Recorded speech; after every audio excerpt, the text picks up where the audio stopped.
Hi అండి, welcome back to crazy Rohi channel. ఈరోజు మన వీడియోలో నిన్నటి వీడియో వచ్చేసి లలితాదేవి యొక్క ప్రాముఖ్యత, లలితాదేవి అసలు ఎలా ఉద్భవించింది, ఆమె యొక్క పరిచయము, బండ అనే రాక్షసుడు అసలుకి ఎవరు, అగస్త్యుని యొక్క తపస్సు, బృహస్పతి ఉపదేశం, సతీ ఆత్మదహనం, ప్రేమదేవుని దహనం, మన్మధుడికి బ్రహ్మజీ ఇచ్చిన శాపము, బండాసుర జననము, మహాయాగము గురించి నిన్నటి వీడియోలో అయితే మనం తెలుసుకున్నాం కదా. లలితాదేవి గురించి, ఆమె యొక్క కథ గురించి మనం పూర్తిగా తెలుసుకుందామని ముందే చెప్పుకున్నాం కదండి. సో అందుకని అందులో భాగంగా ఈరోజు ఇప్పటి వరకు మనం ఇవన్నీ తెలుసుకున్నాం కదా. ఈరోజు వచ్చేసి లలితాదేవి అవతారం గురించి తెలుసుకుందాము. ఇంకొన్ని గురించి కూడా తెలుసుకుందాం మనం ఈ వీడియోలో. వీడియో అనేది ఎక్కడ స్కిప్ చేయకుండా చూడడానికైతే ట్రై చేయండి. వీడియో స్కిప్ చేస్తే మీకు కథ మొత్తం అర్థం కాదు కదండి. ఇంత పూర్తిగా ఇంత వివరంగా ఇంతవరకు ఎవరు వీడియో అనేది చేయలేదు. సో అందుకనేసి వీడియో అనేది ఎక్కడ స్కిప్ చేయకుండా చూస్తే మన లలితాదేవి యొక్క పూర్తి కథ మీకు లలితోపాఖ్యానం అనే బుక్లో మాత్రమే దొరుకుతుంది. సో ఈ వీడియో చూస్తే అది మొత్తం మీకు తెలిసిపోతుంది అనమాట. ఇది ఇంకో పార్ట్ అయినా సరే నేను తీస్తాను. సో వీడియో ఎక్కడ స్కిప్ చేయకుండా చూడడానికైతే ట్రై చేయండి. వీడియోలోకి అయితే వెళ్ళిపోదామా. లలితోపాఖ్యానంలో 6వ రోజు పారాయణం లాగా ఈరోజు అయితే చెప్పుకుందాము. నిన్న 5 రోజుల పారాయణం వరకు మనం చెప్పుకున్నాం కదా. ఈరోజు 6 పారాయణం గురించి తెలుసుకుందాము. ఇందులో లలితాదేవి అవతారం అన్నమాట. హోమం చివరిలో లలితాదేవి చిదాగ్ని హోమకుండం నుండి బయటకు వచ్చి చక్రరాజ రథం అనే ప్రత్యేక రథంపై కూర్చుంది. అందువల్ల లలితా సహస్రనామంలో చిదాగ్నికుండ సంభూత, దేవకార్య సముత్యత మరియు చక్రరాజ రథారూఢ, సర్వయుధ పరిష్కృత వంటి వర్ణమాల మనకు కనిపిస్తాయి. శ్రీచక్ర రాజరథం కింది కొలతలు కలిగి ఉంటుంది. వెడల్పు 4 యోజనాలు, 1 యోజన సుమారు 9 మైళ్ళు, ఎత్తు 10 యోజనాలు, పర్వాలు ల్యాండింగ్లు సంఖ్యల్లో 9 సంఖ్యల్లో, చక్రాలు 4, వేదాలు, గుర్రాలు 4 రెట్లు లక్ష్యాలు, పురుషార్థాలు, జెండా సంపూర్ణ ఆనందం, అత్యంత పైభాగంలో ఉన్న స్థానం బిందుపీఠం, రూపం వేరు ప్రస్తార రూపం, దీనిని తయారు చేయడానికి ఉపయోగించిన పదార్థం తేజస్.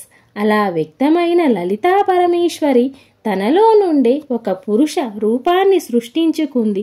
అతడి పేరు కామేశ్వరుడు. ఆమె తన సంకల్ప శక్తితో 4 వేర్వేరు ఆయుధాలను సృష్టించింది. అవి ఇక్షు ధనస్సు, 2వది 5 బాణాలు, 3వది పాశం మరియు 4వది అంకుశం, ఒక ప్రత్యేక కొక్కెం అన్నమాట అది. ఆమె ఈ ఆయుధాలన్నింటినీ తన చేతుల్లో పట్టుకుంది. లలితా సహస్రనామంలో చతుర్బాహు సమన్విత అనే వర్ణనను మనం చూస్తాము. ఆమె ఉదయ సూర్యునిలా ప్రకాశిస్తూ కాషాయ రంగులో ఉంది. ఉద్యత్భాను సహస్రభ అనేది లలితా సహస్రనామంలో కనిపించే వర్ణన. ఆమె అందం అన్ని అంశాలలో నిండి ఉంది. సర్వరుణ వంద్యంగి, సర్వాభరణ భూషిత లలితా సహస్రనామం. ఆమె ఎప్పుడు 16 సంవత్సరాల వయసు ఉన్న వాడిలా కనిపిస్తుంది. నిత్య షోడాసిక రూపం అనేది లలితా సహస్రనామంలోని వర్ణన. ఈ వర్ణనకు 2 అర్థాలు ఉన్నాయి. ఒక అర్థం ఏమిటంటే ఆమె ఎప్పుడు 16 సంవత్సరాల వయసు ఉన్నదానిగానే కనిపిస్తుంది. మరొక అర్థం ఏమిటంటే 16 మంది నిత్యదేవీలు ఉన్నారు. ఆమె ఈ 16 మంది నిత్యదేవీల రూపంలో ఉంటుంది. మహాశంభునాథుడు ఆమెను అనేక విధాలుగా స్తుతించాడు. సృష్టి క్రమం. ఆమె పురుష మరియు స్త్రీ రూపాల్లో తనను తాను విస్తరించుకుంది మరియు సృష్టి ప్రక్రియను కొనసాగించింది. సోమచంద్రుడు స్వభావమున్న ఎడమ కన్ను నుండి బ్రహ్మ మరియు లక్ష్మీదేవి ఉద్భవించారు. సూర్యుడు స్వభావమున్న కుడి కన్ను నుండి విష్ణు మరియు పార్వతి ఉద్భవించారు. అగ్ని స్వభావమున్న 3వ కన్ను నుండి రుద్ర మరియు సరస్వతి ఉద్భవించారు. లక్ష్మి, విష్ణు, శివ, పార్వతి మరియు బ్రహ్మ సరస్వతి జంటలుగా మారారు. లలితాదేవి వారిని సృష్టి ప్రక్రియను కొనసాగించమని నిర్దేశించింది. ఆమె స్వయంగా కొన్ని వస్తువులను సృష్టించడం కొనసాగించింది. ఆమె పొడవాటి జుట్టు నుండి ఆమె చీకటిని సృష్టించింది. ఆమె కళ్ళ నుండి ఆమె సూర్యుడు, చంద్రుడు మరియు అగ్నిని సృష్టించింది. నుదుటి ముందు వేలాడుతున్న లాకెట్టు నుండి నక్షత్రాలు వచ్చాయి. ఆమె నుదిటిపైన ఉన్న గొలుసు నుండి 9 గ్రహాలు వచ్చాయి. కనుబొమ్మల నుండి ఆమె శిక్ష నియమాన్ని సృష్టించింది. ఆమె శ్వాస నుండి ఆమె వేదాలను సృష్టించింది. ఆమె వాక్కు నుండి ఆమె కవిత్వం మరియు నాటకాలను సృష్టించింది. ఆమె గడ్డము నుండి ఆమె వేదాంగాలను సృష్టించింది. ఆమె మెడలోని 3 రేఖల నుండి ఆమె వివిధ శాస్త్రాలను సృష్టించింది. లలితాదేవి వక్షోజాల నుండి ఆమె పర్వతాలను సృష్టించింది. ఆమె మనస్సు నుండి ఆమె ఆనంద శక్తిని సృష్టించింది. ఆమె వేటి గోళ్ళ నుండి ఆమె విష్ణువు యొక్క 10 అవతారాలను సృష్టించింది. లలితాదేవి అరచేతుల నుండి ఆమె సంధ్యాలను సృష్టించింది. పురుష సూక్తంలో చెప్పబడిన ఇతర వస్తువులను ఆమె సృష్టించింది. ఆమె హృదయం నుండి ఆమె బాలదేవిని సృష్టించింది. ఆమె బుద్ధి నుండి ఆమె శ్యామలాదేవిని సృష్టించింది. ఆమె అహంకారం నుండి ఆమె వారాహీదేవిని సృష్టించింది. ఆమె చిరునవ్వు నుండి ఆమె విఘ్నేశ్వరుడిని సృష్టించింది. అంకుశం ఒక ప్రత్యేక కొక్కెం నుండి ఆమె సంపత్కరీ దేవిని సృష్టించింది. పాశం నుండి ఆమె అశ్వరూఢ దేవిని సృష్టించింది. ఆమె బుగ్గల నుండి ఆమె నకులేశ్వరీ దేవిని సృష్టిస్తుంది. ఆమె కుండలిని శక్తి నుండి ఆమె గాయత్రిని సృష్టించింది. చక్రరాజరథం యొక్క 8 చక్రాల నుండి ఆమె 8 దేవతలను సృష్టిస్తుంది. 9వ దిగేటప్పుడు బిందుపీఠంలో ఆమె స్వయంగా కూర్చుంది. తరువాత ఆమె చక్రరాజరథాన్ని రక్షించే దేవతలను సృష్టించింది. ఆ విధంగా మహాసృష్టిని పూర్తి చేసిన తరువాత లలితాదేవి తన భార్య శివకామ సుందరుడిని శివచక్రాన్ని సృష్టించమని కోరింది. అతను వెంటనే ఒక పెద్ద హమ్మింగ్ శబ్దం చేశాడు మరియు దాని నుండి మంది శివ చక్రదేవతల వ్యక్తమయ్యారు. తరువాత లలితాదేవి శ్యామలాదేవికి ప్రధానమంత్రిగా పట్టాభిషేకం చేసింది. అందుకే శ్యామలాదేవిని మంత్రినీదేవి అంటారు. లలితాదేవి మంత్రినీదేవికి వేలు ఉంగరాన్ని అందజేసింది. ఆమె వార్తాళీదేవిని తన సైన్యానికి అధిపతిగా చేసింది.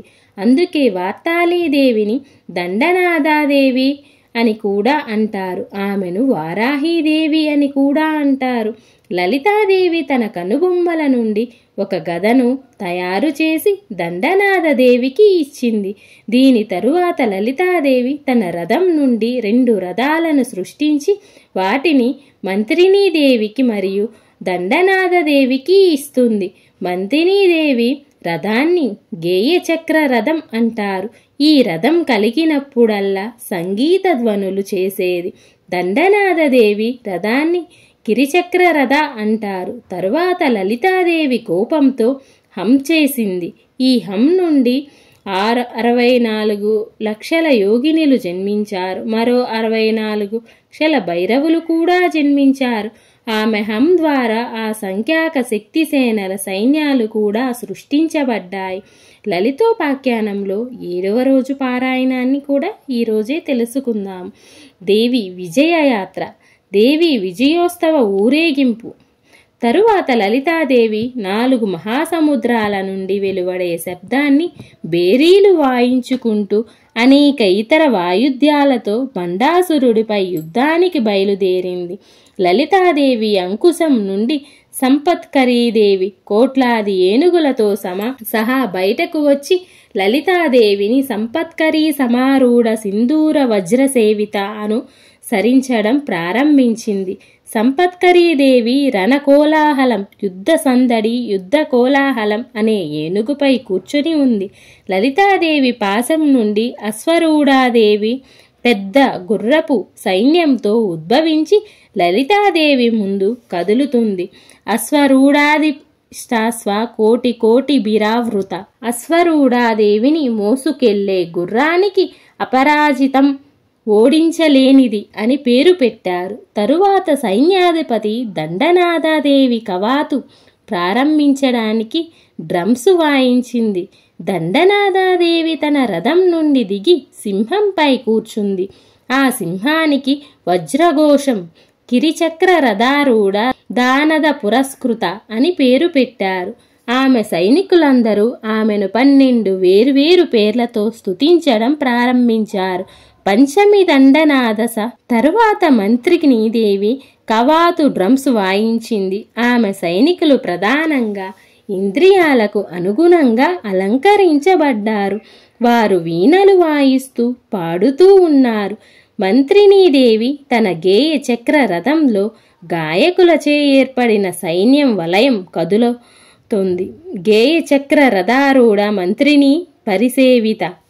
ఆమె 16 పేర్లతో స్తుతించబడుతుంది. సంగీత యోగిని శ్యామ శ్యామలా మంత్ర నాయక మంత్రిని సచివేశాని ప్రదాదేశి సుఖప్రియ వినావతి వైనికి చా ముద్రిని ప్రియక ప్రియాని నిపప్రియ కదంబేసి కదంబవన వాసిని సదామదాచ నమాని షోడశైతేని కుంభజ.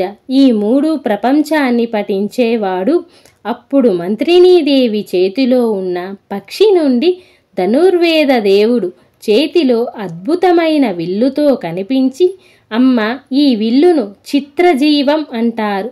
ఈ అంబుల పొది అక్షయం అపరిమితమైనది, ఆకస్మికంగా నిండుతుంది. రాక్షసులను నాశనం చేసినందుకు దయచేసి వాటిని అంగీకరించండి అని అన్నాడు. ఇప్పుడు లలితాదేవి శ్రీచక్ర రాజరథంతో చెరకు, విల్లు, బాణాలు, ఈట మరియు కొరడాలతో కదలడం ప్రారంభించింది. ఆమె 25 నామాలతో స్తోత్రం చేయబడుతుంది. సింహాసనేసి లలితా మహారాజ్ని వరంకుశ సుందరీ చక్రనాదాచ సాంబ్రాజ్ని చక్రిణీ రథ చక్రేశ్వరి మహాదేవి కామేశీ పరమేశ్వరి కామరాజ ప్రియా కామకోటిక చక్రవర్తిని మహావిద్య శివనాంగ అమృత్రావ పత్కలాభ కళ్యాణం నివాసిని శృంగారనాయక చేతి పంచ విసంతి నామభి. ఈ స్తోత్రాన్ని పఠించే వ్యక్తి అష్టసిద్ధిని 8 ఆధ్యాత్మిక విజయాలు పొందుతాడు. లలితా సహస్రనామ స్తోత్రంలో బండాసుర వధోద్యుక్త శక్తిసేన సమన్విత అంటే బండాసురుని సంహరించటానికి తన సైన్యంతో సిద్ధంగా ఉన్నదని అర్థం. బండా యుద్ధ సన్నద్ధత. లలితాదేవి యుద్ధానికి బయలుదేరుతుండగా బండ శూన్యాక పట్టణంలో అనేక చెడు శకునాలు కనిపించాయి. పరిస్థితిని అంచనా వేయడానికి బండాసురుడు తన సోదరుల విశుక్రుడు మరియు విశాంగులతో అత్యవసర సమావేశాన్ని ఏర్పాటు చేశాడు. సమావేశంలో విష్ణువు ఇలా మాట్లాడాడు. అన్ని దేవతలు నిరాశతో అగ్నిలోకి దూకి తమను తాము దహనం చేసుకున్నారు. ఆ అగ్ని నుండి ఉద్భవించిన మాతృదేవత అని దేవతలను చైతన్యవంతం చేసింది. ఆమె స్త్రీల సైన్యంతో పాటు మనతో యుద్ధానికి వస్తుంది. ఆ దేవతలు లేత ఆకులను ఉపయోగించి రాళ్లను కత్తిరించడానికి ప్రయత్నిస్తున్నారు. అయినప్పటికీ మనం ఆ స్త్రీని నిర్లక్ష్యం చేయకూడదు. మనం వెంటనే మన సైన్యాన్ని పంపాలి. విశాంగ చెప్పినది ఏ పని అయినా సరిగ్గా ఆలోచించిన తర్వాతే చేయాలి. ముందుగా మనం గూఢాచారులను పంపి వారి సైన్యం ఎంత శక్తివంతమైనదో చూడాలి. మనం శత్రు సైన్యాన్ని తక్కువ అంచనా వేయకూడదు. గతంలో హిరణ్యకశిపుడు ఒక జంతువు చేతిలో చంపబడ్డాడు. శుంభ మరియు నిశుంభ ఒక స్త్రీ చేతిలో చంపబడ్డారు. కాబట్టి మనం ఆమె గురించి మరింత సమాచారం పొందాలి. ఆమె ఎవరు? ఆమెకు ఎవరు మద్దతు ఇస్తున్నారు లేదా రక్షిస్తున్నారు? ఆమెకు ఏమి కావాలి? ఈ ప్రశ్నలన్నిటికీ సమాధానం ఇవ్వాలి. ఇది విన్న బండాసురుడు వ్యంగ్యంగా నవ్వుతూ ప్రతిపాదనను వణికించాడు. అన్ని దేవతలు ఆమె వెనుక ఉన్నప్పటికీ మనం భయపడాల్సిన అవసరం లేదు. అలాంటి వ్యర్థమైన ఆలోచనలను కలిగి ఉండి మీ మనసును పాడు చేసుకోకండి. వెంటనే బండాసురుడు తన సైన్యానికి సైన్యాధిపతి కుటిలాక్షను కోటను రక్షించమని ఆదేశిస్తాడు. ఆయన పూజారులు మరియు మంత్రులను అభిచార హోమం చేయమని ఆదేశించాడు. లలితను ఆమె చుట్టూ పట్టుకుని తన దగ్గరకు లాక్కెళ్ళమని ఆజ్ఞాపించాడు. ఇప్పుడు రాక్షసులు యుద్ధడంకా వాయించసాగారు. కుటిలక్షుడు ధర్మదుడు అనే రాక్షసుడిని సైన్యాధిపతిగా పంపాడు. శూన్యపురలో కుటిలక్ష రక్షణకు ఏర్పాట్లు చేశాడు. తూర్పు ప్రదేశం తాళజంబు, దక్షిణ ప్రదేశం తాళభుజ, పశ్చిమ ప్రదేశం తల గ్రీవ, ఉత్తర ప్రదేశం తాళకేతువులతో పాటు ఒక్కొక్కటి 10 అక్షౌహిణీ సైన్యాన్ని ఉంచారు. శక్తిసేనల కోలాహలం కారణంగా పట్టణంలోని ప్రతి మూలకు మరో 10 అక్షౌహిణులను రక్షణ కోసం కేటాయించారు. దుర్మదను సపత్కరీదేవి మరియు ఆమె ఏనుగుల సైన్యం లలితాదేవి ఈట నుండి ఉద్భవించినవి ఎదుర్కొన్నాయి. తన సైన్యం ఓడిపోతుందని గ్రహించిన దుర్మదుడు ఒంటెపై కూర్చొని యుద్ధానికి వచ్చాడు. రణ కోలాహల అనే తన ఏనుగుపై కూర్చున్న సంపత్కరీదేవి అతన్ని ఎదుర్కొంది. భయంకరమైన యుద్ధంతో దుర్మదుడు సంపత్కరీదేవి కిరీటం నుండి ఒక రత్నాన్ని నాశనం చేయగలిగాడు. దీనితో కోపగించిన సంపత్కరీదేవి దుర్మదుని తన బాణాలతో చంపింది. అవి అతని గుండెల్లో గుచ్చుకున్నాయి. దానితో మిగిలిన రాక్షసులు భయంతో తమ పట్టణానికి తిరిగి పారిపోయారు. ఇది విని బండాసురుడు చాలా కోపంగా ఉన్నాడు మరియు దుర్మదుని అన్నయ్య కురుండుడిని యుద్ధానికి పంపాడు. అతను మాయా యుద్ధంలో ఆధ్యాత్మిక శక్తులను ఉపయోగించి యుద్ధం చేయగలడు నిపుణుడు. ప్రతీకారంతో నిండిన అతను సంపత్కరీదేవిపై దాడి చేస్తాడు. ఈలోగా లలితాదేవి కొరడా దెబ్బ నుండి జన్మించిన అశ్వరూఢాదేవి ముందుకు వచ్చి ఈ రాక్షసుడితో పోరాడడానికి తనకు అవకాశం ఇవ్వమని సంపత్కరీదేవి వేడుకుంది. ఇప్పుడు అశ్వరూఢాదేవి తన సైన్యంతో కలిసి కురుండపైకి దూసుకుపోయింది. అపరాజితపై అధిరోహించిన అశ్వరూఢాదేవి స్వయంగా సైన్యాన్ని నడిపిస్తుంది. ఆ యుద్ధంలో ఆమె కురుండుడిని తన ఈటెలో అతని ఛాతిలో పొడిచి చంపింది. మిగిలిన రాక్షసులు తమ ప్రాణాల కోసం పారిపోయారు. బండ కోపంగా ఉన్నాడు. ఈసారి అతను గురు సైన్యాధిపతులతో పాటు ఒక భారీ సైన్యాన్ని 100 అక్షౌహిణులను పంపాడు. వారు రణశాంబరి అనే పేరుతో సర్పదేవతలను అవతరించారు. ఇది శక్తిసేనుడిపై దాడి చేసింది. రాక్షసులు గతంలో ఈ మర్మమైన శక్తులను ఉపయోగించి దేవతలను ఓడించారు.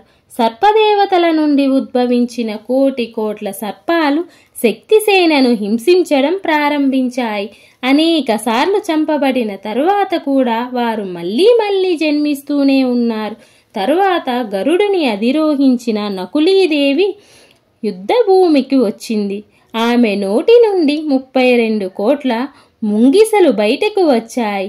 ఈ ముంగిసలు పుట్టిన వెంటనే నవజాత సర్పాలన్నింటినీ మింగడం ప్రారంభించాయి. అప్పుడు నకులీదేవి గరుడాస్త్రంతో రణశాంబరిని సంహరించింది. 5 సైన్యాధిపతులందరూ ఇప్పుడు నకులి దేనిపై దాడి చేశారు. నకులీదేవి ముంగీస సైన్యం వారి వెనుక నుండి దాడి చేసింది. ఆ భయంకరమైన యుద్ధంలో గరుడుడిపై అధిరోహించిన నకులీదేవి తనను పట్టుకోలేని రాక్షసులపై వైమానిక దాడులు చేస్తుంది.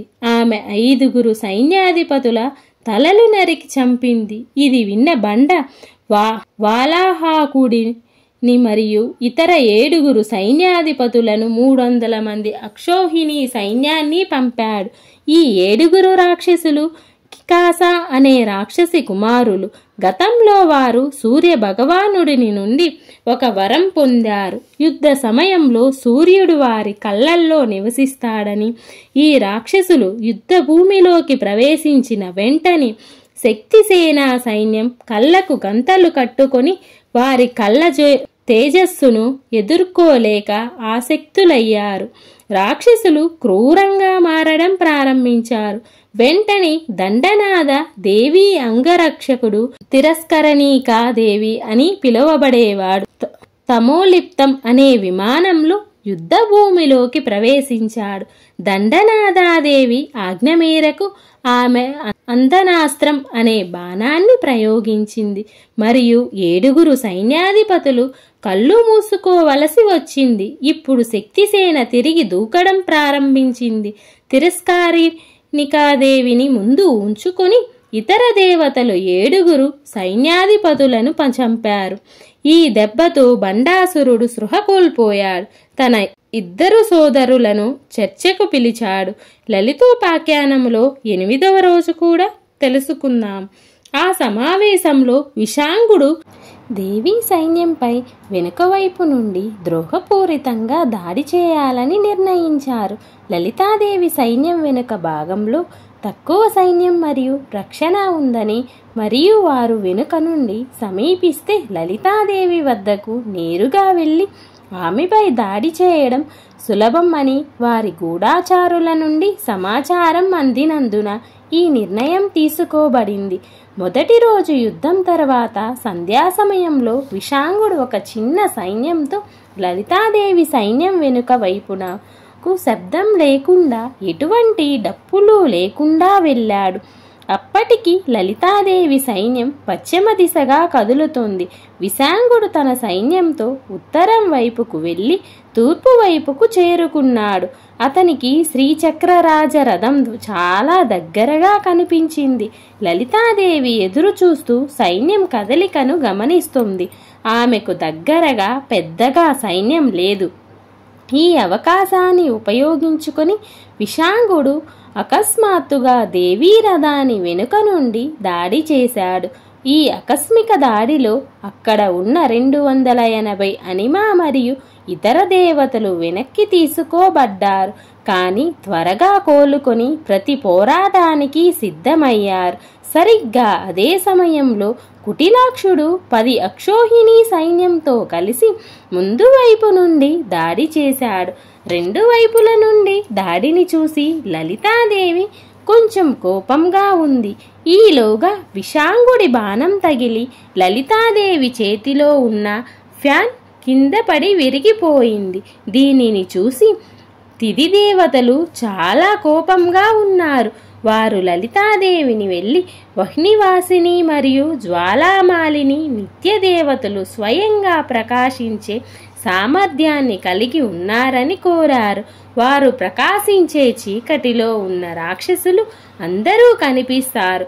లలితాదేవి అనుమతితో వహ్నివాసిని మరియు జ్వాలామాలిని దేవీలు అగ్నిగోళాల వలె ప్రకాశించడం ప్రారంభించారు.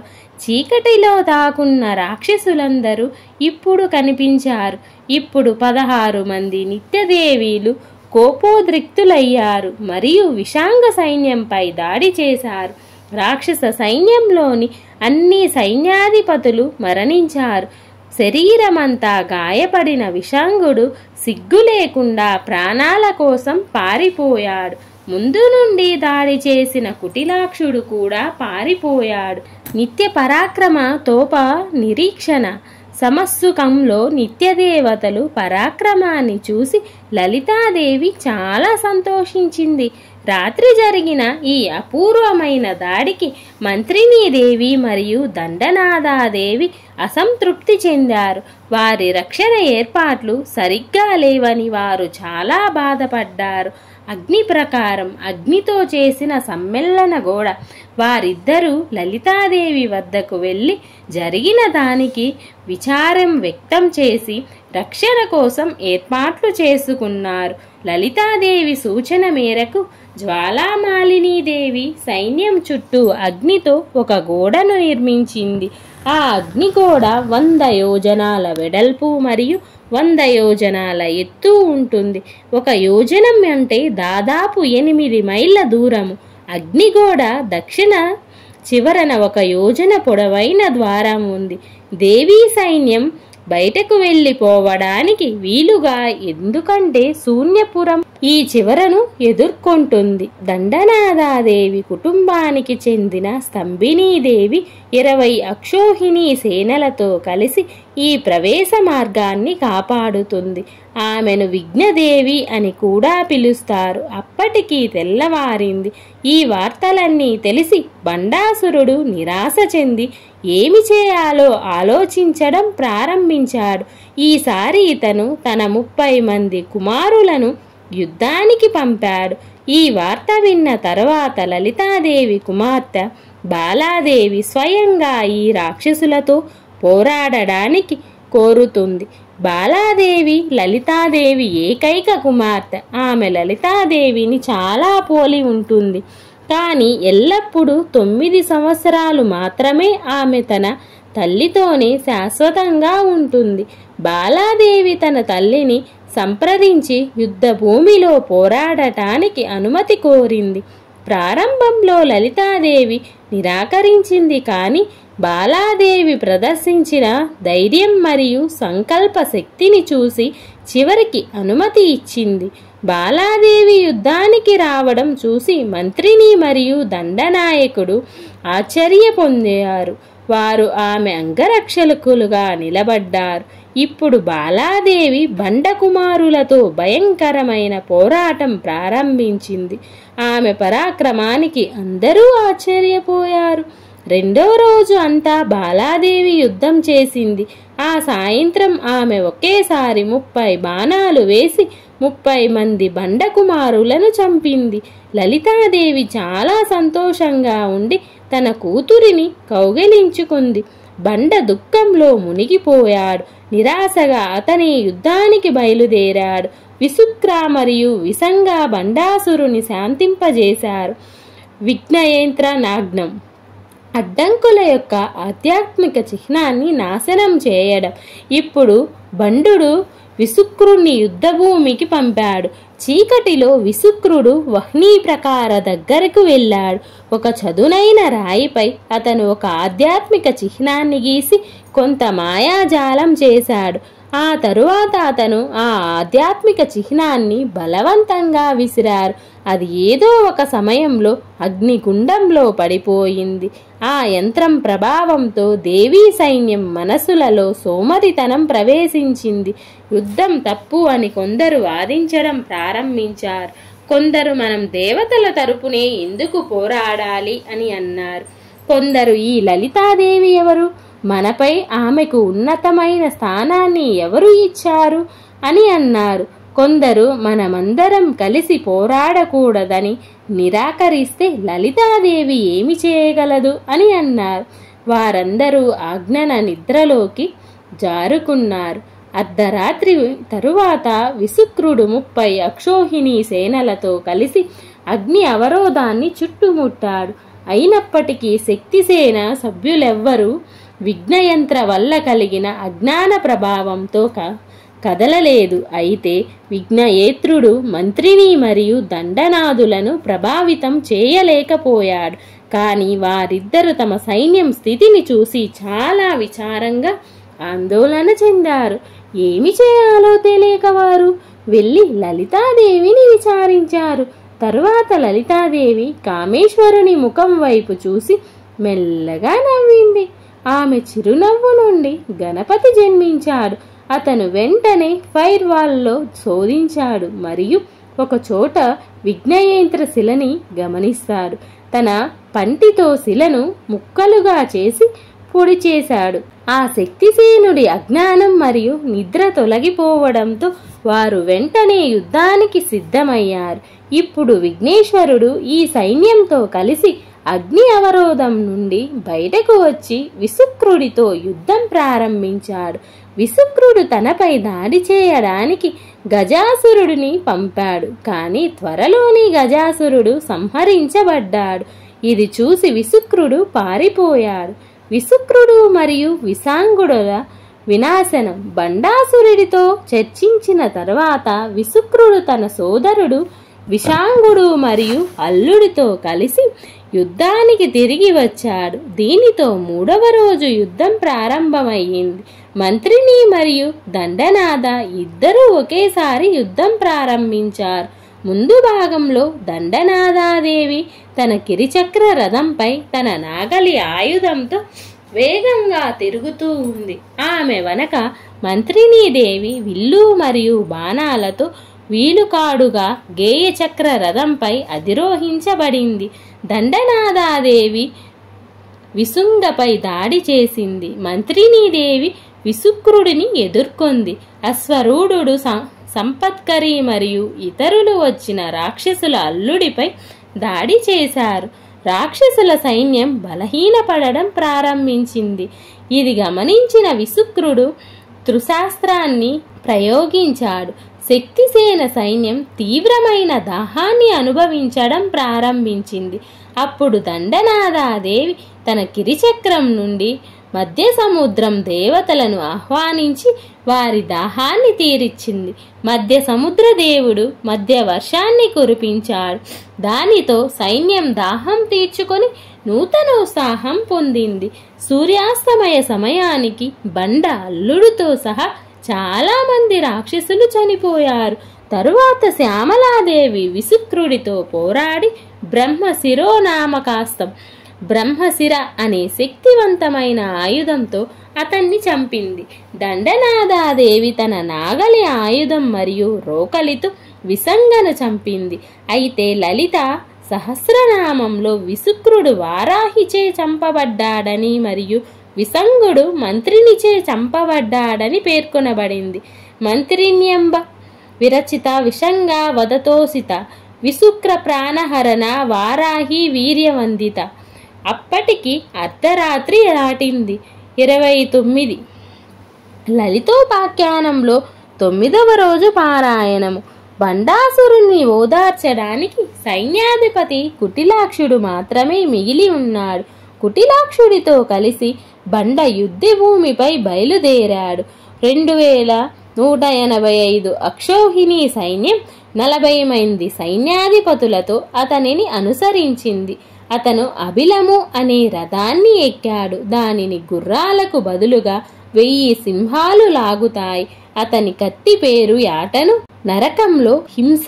ఇది గమనించిన లలితాదేవి స్వయంగా తన శ్రీచక్ర రాజరథంలో యుద్ధ భూమి వైపు కదలడం ప్రారంభించింది. ఆమె వెనుక గేయ చక్ర రథంలో మంత్రిని, తరువాత కిరిచక్ర రథంలో పోత్రిని ఉన్నారు. ఇతర శక్తి దేవతలు ఆమెను కోట్లల్లో అనుసరించారు. శాస్త్రాలు మరియు ప్రత్యాస్త్రాల వాడకంలో వాటిలో ఏమీ ఆశ్చర్యపోలేదు.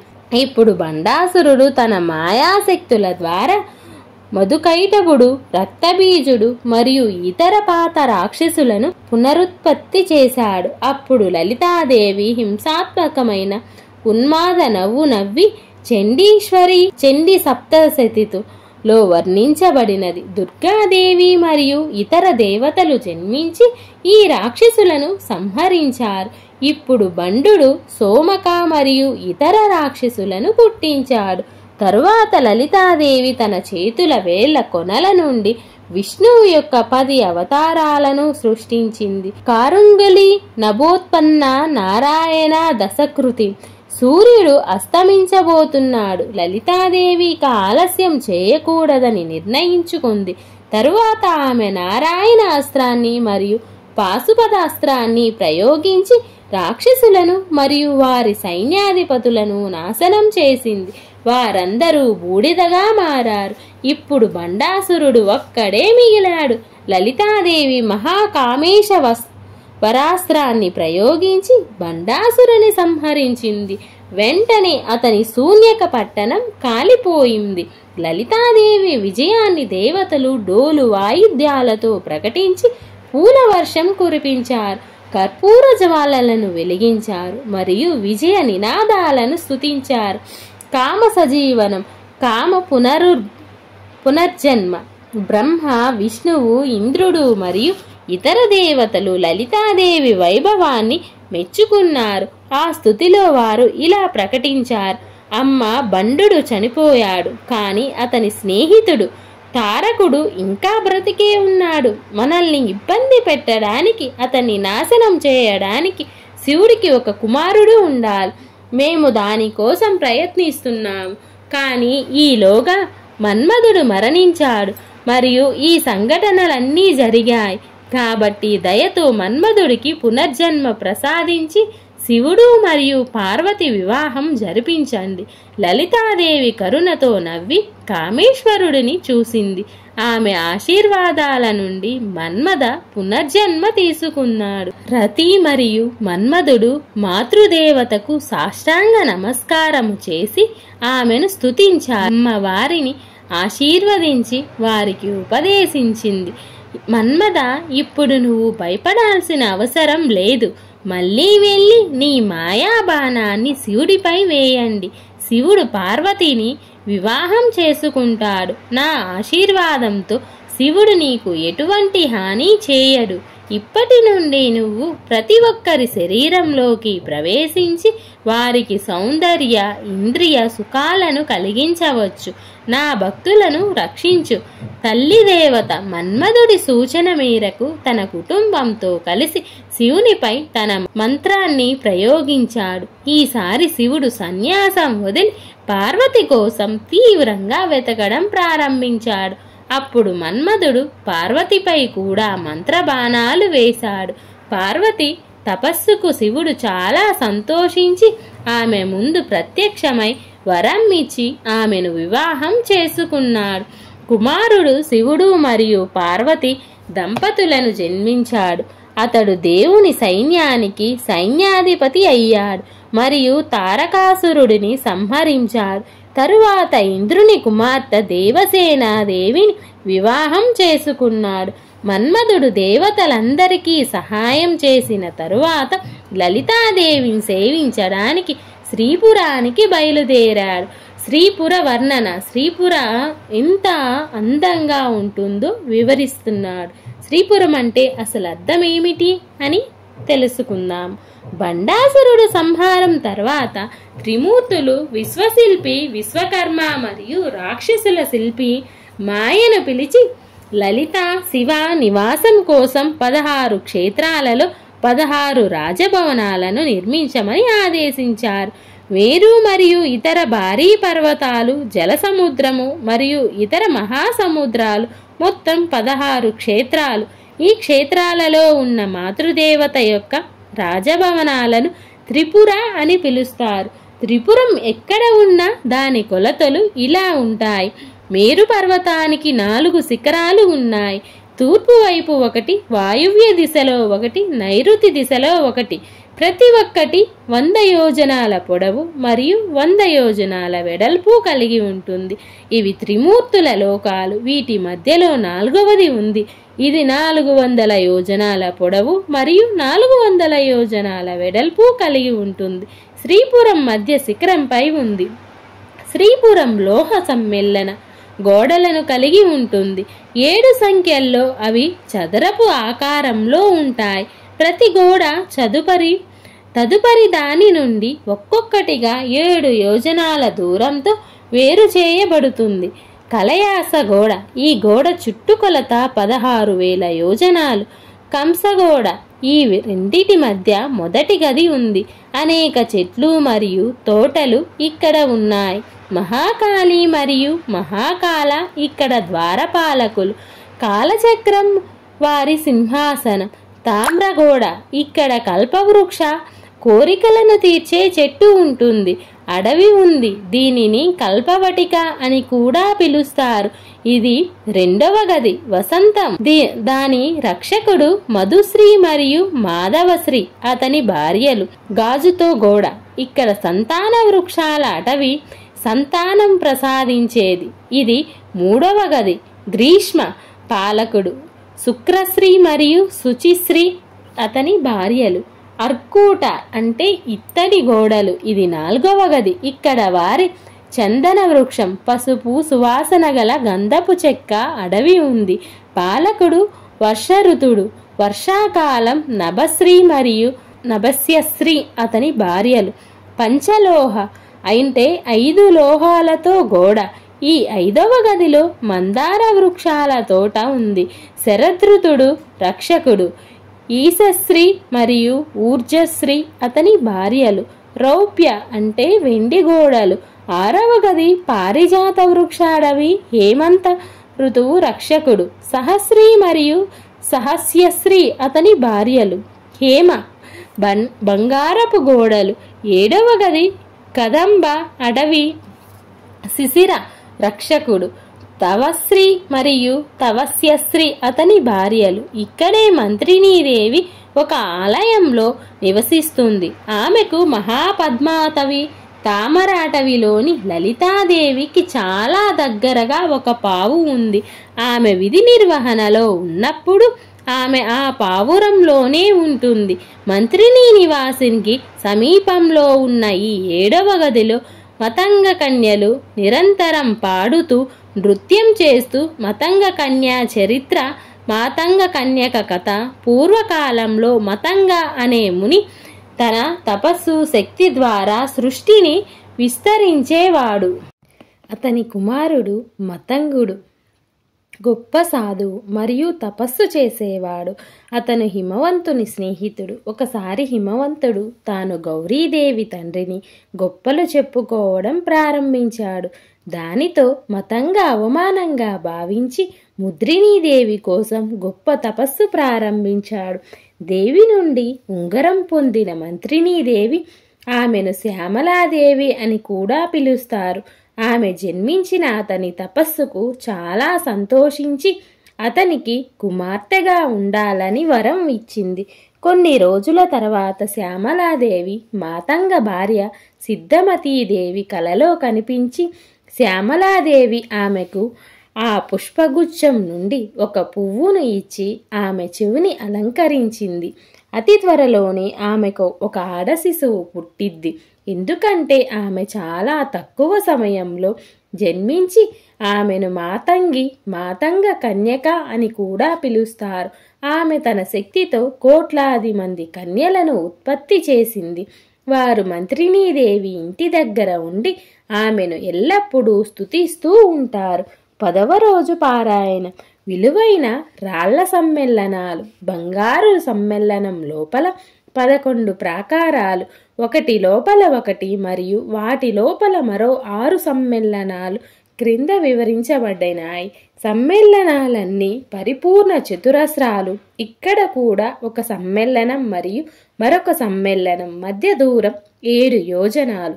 యోజనం అంటే దాదాపు 9 మైళ్ళన్నమాట. పుష్యరాగ ప్రాకారం. బంగారు సమ్మేళనం మరియు దీని మధ్య ఉన్న ప్రాంతాన్ని పుష్యరాగ ప్రాంతం అంటారు. ఇక్కడ పురుష మరియు స్త్రీ సిద్ధులు నివాసిస్తారు. సిద్ధ జాతిలో ముందుగా జన్మించిన వారు మరియు దైవిక తల్లిని ఆరాధించేవారి ఆధ్యాత్మిక సాధనలో పొందినవారు ఇక్కడ సిద్ధులుగా ఉండండి, ఆరాధించండి, కొనసాగిస్తారు. పద్మరాగ ప్రకారం. ఇక్కడ కారణాలు అనే జాతులకు చెందిన దేవలోకాలు నివసిస్తాయి.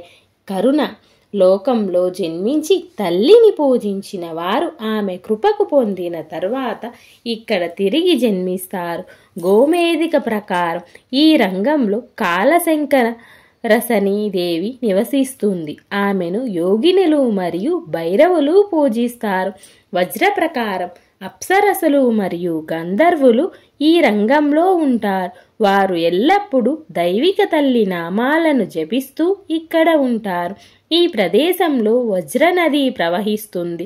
దేవత వజ్రేశ్వరి ఇక్కడే ఉంటుంది. బండ అనే రాక్షసుడు ఇంద్రుడి వజ్రాయుధాన్ని మింగినప్పుడు అతను ఇక్కడ తల్లిని పూజించడం ద్వారా తన ఆయుధాన్ని తిరిగి పొందగలడు. వైడూర్య ప్రాకార. తల్లిని పూజించడం ద్వారా ఆధ్యాత్మిక విజయాలు సాధించిన పాతాళ లోకంలోని వారు ఈ రంగంలోనే ఉంటారు. బలిచక్రవర్తి కూడా ఇక్కడే నివసిస్తాడు. ఇంద్రనీల ప్రాకారం. భూమిపై జన్మించిన వారు తమ జీవిత కాలంలో లలితను పూజించిన తరువాత ఈ ప్రాంతంలో ఆనందాన్ని అనుభవిస్తారు. వారి పుణ్యఫలం అయిపోయిన వెంటనే వారు మళ్ళీ భూమిపై మానవులుగా జన్మిస్తారు. వారి పూర్వ పుణ్య కర్మల ప్రభావంతో వారు మళ్ళీ తల్లిని పూజించి మళ్ళీ ఈ పవిత్ర ప్రదేశానికి తిరిగి వస్తారు. ఈ విలువైన రాళ్ల నీలం రంగు కారణంగా ఇష్టాయిష్టాల చీకటి ప్రభావం వారిలో కొనసాగుతుంది. అందుకే వారు మళ్ళీ మళ్ళీ పుడతారు.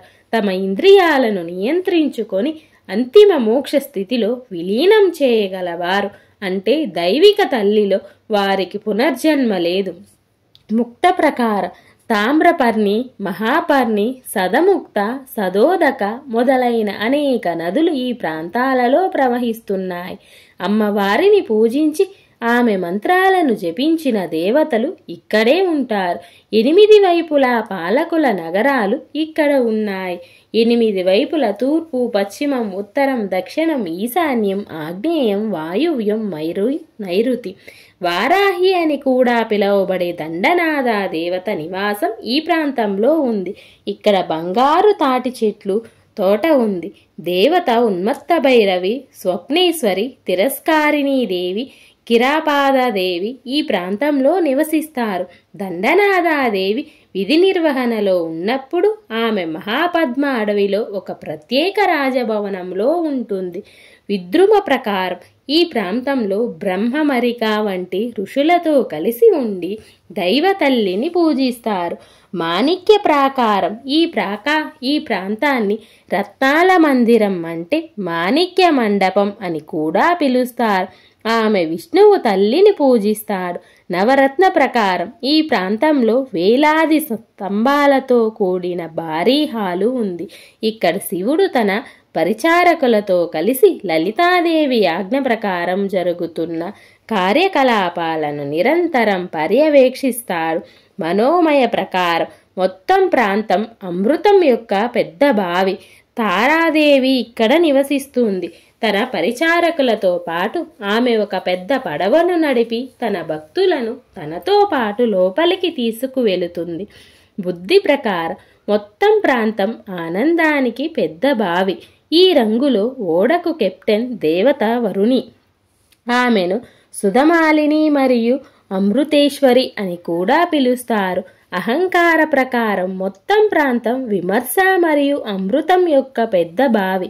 ఈ బావిలోని నీరు సుమగ్ను ఇక్కడ మరియు పింగళ అనే నాడిలోని అమృతం తప్ప మరొకటి కాదు. ఈ ప్రాంతంలో ఓడకు కెప్టెన్ దేవత కురుకుల్ల 15 సూర్యబింబ ప్రకార ఇక్కడ ఉదయించే సూర్యుని కాంతితో పోల్చదగిన ప్రకారం ఎల్లప్పుడూ ఉంటుంది. కురువింద అనే పుష్పాలు ఇక్కడ పుష్కలంగా ఉన్నాయి. సూర్యుడు ఇక్కడ తపస్సు చేసి తేజస్సును పొందాడు. మార్తాండ భైరవుడు ఇక్కడే ఉంటాడు. అతనికి చాలా ప్రకాశవంతమైన రూపం ఉంది. ఆయన 3 భార్యలు మహాప్రకాశ శక్తి, చక్షుస్మతి శక్తి మరియు ఛాయాద శక్తి మరియు నీడ యొక్క శక్తులు. చంద్రబింబ ప్రకాశం, చంద్రకాంతి ఇక్కడ ఎప్పుడు ఉంటుంది. చంద్రుడు ఇక్కడ తపస్సు చేసి ప్రకాశాన్ని పొందాడు. నక్షత్రాలకు అధిపతి అయిన సోమనాథుడు ఈ ప్రధాన దేవత. శృంగార ప్రాకారం ఈ ప్రాంతం శృంగార జలాలతో నిండి ఉంది. ఇక్కడ మన్మధుడు పడవలో తిరుగుతూ తల్లి పవిత్ర నామాలను జపిస్తాడు. స్వచ్ఛమైన మనసు ఉన్నవారు మాత్రమే ఈ ప్రాంతాన్ని దాటగలరు. చింతామణి గుహ ఇది శ్రీచక్రుని గొప్ప రాజభవనం. దీనిని మహాపద్మాతవి అని కూడా పిలుస్తారు. భవనం చుట్టూ లక్షలాది కమలాల వంటి రాజభవనాలు ఉన్నాయి. ఈ ప్రదేశానికి తూర్పున 1 యోజన వ్యాసం కలిగిన పెద్ద పాత్ర ఉంది. దీనిని అగ్నిమూలలో చిదగ్నితులు కడుక్కోవడానికి నైరుతిలో శ్రీచక్ర వాహనమైన శ్రీచక్ర రథం ఉంది. వాయువ్యంలో మంత్రినీ దేవత యొక్క గేయచక్ర రథము ఉంది. ఈశాన్యంలో దండినీ దేవత యొక్క గిరిచక్ర రథం ఉంది. తూర్పు మరియు ఆగ్నేయం మధ్య మంత్రినీ గృహం ఉంది. మంత్రినీ దేవత నివాసం తూర్పు మరియు ఈశాన్య మధ్య దండినీ గృహం ఉంది. దండినీ దేవత నివాసం చింతమణి రాజభవనం యొక్క నివారణ. ఈ రాజభవనం శ్రీపట్టణంలో కేంద్రంగా ఉంది. శ్రీనగరం రాజభవనం యొక్క గోడలు చింతామణి రత్నాలతో నిర్మించబడ్డాయి. పైకప్పు కూడా చింతామణి యొక్క అదే రాళ్లతో తయారు చేయబడింది. ఈ రాజభవనంలో ఇచ్చ శిఖర, క్రియా శిఖర మరియు జ్ఞాన శిఖర అనే 3 గోపురాలు ఉన్నాయి. అవి కోరిక క్రియ మరియు జ్ఞానం యొక్క గోపురాలు. ఈ రాజభవనానికి 4 ద్వారాలు ఉన్నాయి. వాటిని అమ్యాయ దేవతలు అంటారు. అవి పూర్వ, దక్షిణ, పశ్చిమ మరియు ఉత్తర అమ్యాయ దేవతలు. పశ్చిమ మరియు ఉత్తరం వైపులా అమ్యాయ అంటే వేదం. బిందుపీఠం రాజభవనంలో కేంద్రంగా ఉంది. ఈ శక్తిపీఠం 4 వైపులా మెట్లు కలిగి ఉంటుంది. పైన వివరించిన మొత్తం నిర్మాణం శ్రీచక్రుడి రూపకల్పనలో రూపొందించబడింది. శ్రీచక్రంలోని అన్ని పురుష మరియు స్త్రీ దేవతలు ఇక్కడ ఉన్నారు. బిందు పీఠాన్ని శ్రీపీఠం, మహాపీఠం, వింధ్యాపీఠం మరియు ఆనందపీఠం అని కూడా పిలుస్తారు. పీఠంపై 5 బ్రహ్మల మంచం ఉంది. మంచానికి బ్రహ్మ, విష్ణు, మహేశ్వర మరియు ఈశ్వర అనే 4 కాళ్ళు ఉన్నాయి. ఈ 4 దేవతలు తల్లిని పూజించడం ద్వారా స్త్రీ రూపాన్ని పొందారు. ఈ కాళ్ళపై ఉన్న పలక సదాశివుడు. ఈ మంచానికి తూర్పున 36 మెట్లు ఉన్నాయి. ఇవి ఆధ్యాత్మికం యొక్క 36 అంశాలను సూచిస్తాయి. మంచానికి ముందు పాద విశ్రాంతి ఉంది. మంచానికి హంసలాంటి మంచం ఉంది. మంచం మీద తలకు 2 దిండ్లు మరియు కాళ్లకు 1 దిండు ఉన్నాయి.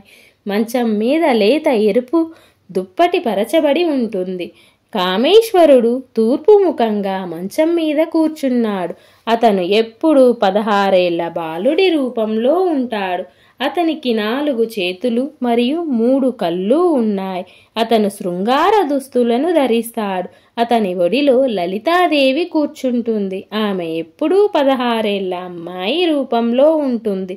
ఆమె రంగు గులాబీ రంగులో ఉంటుంది. ఆమె శృంగార దుస్తులను ధరిస్తుంది. ఆమెకు 4 చేతులు ఉన్నాయి. ఆమె అలంకరణ చంద్రుడు. ఆమె సదాశివుడికి నచ్చినట్లుగా ఆమెను లలిత అని పిలుస్తారు. శివకామేశ్వరార్థ రాంస శివ స్వాధీన వల్లభ సుమేరు మధ్య సృగస్య శ్రీవన్నగర నాయన చింతామణి గృహస్థ పంచబ్రహ్మసన స్థిత మహాపద్మాతవీ సంస్థ కదంబసగ వాసిని పైన కదంబసాగసిని లలితా సహస్రనామం శ్రీ నారా చింతామణి గృహ మరియు పైన వివరించిన ఆమె ఇతర దేవిక అంశాలను సూచిస్తుంది. బండ అనే రాక్షసుడిని చంపడానికి అమ్మ అవతరించింది.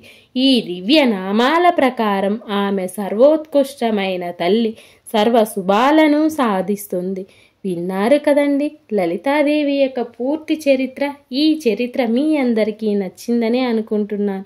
ఈ కథ మంచిగా బాగా మీ అందరికీ అర్థమయ్యేలాగా వివరించానా లేదా నాకు కమెంట్ బాక్స్లో కమెంట్ అయితే చేయండి. పార్ట్ 2 అయితే అయిపోయింది.